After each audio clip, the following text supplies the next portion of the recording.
My name is Chris Plant, and I'm going to tell you about the games that should be installed on every iPhone. Desert Golfing is a game about golfing in the desert. That might sound very simple, because it is, at least for the first 18 holes. But then you realize by hole 19, and hole 20, and hole 100, and hole 200, and hole 300, that golfing in the desert is kind of meaningless. And so are video games. And so is everything. So why is it fun? Well, on a very basic level, hitting a ball far away from you and into a hole is just really pleasing to your senses. I can't really describe it any other way. But then there's the mystery of it. What's gonna happen on a hole 252? Will it be anything like 251? There are these slight tweaks and variations that gradually appear throughout the game, and you can't help but wonder, does the desert ever end? Angry Birds is, well, very popular.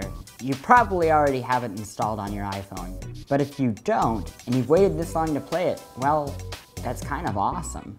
Because in all the years since Angry Birds release, its company, Rovio, has been adding more and more features and levels to it for free.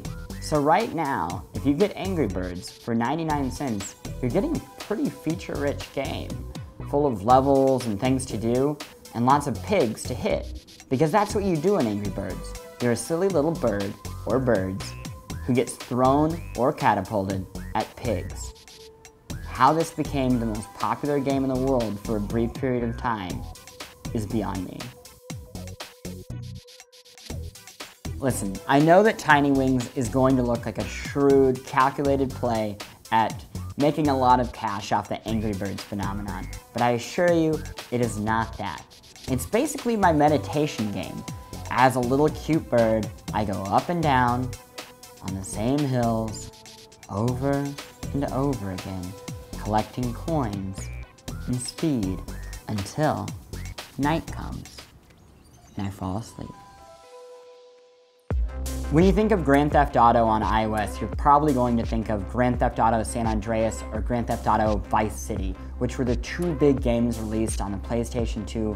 I don't recommend that you play them with a touchscreen. Instead, I recommend that you try Grand Theft Auto Chinatown Wars, which was actually developed for a mobile system, the Nintendo DS, and for a touchscreen.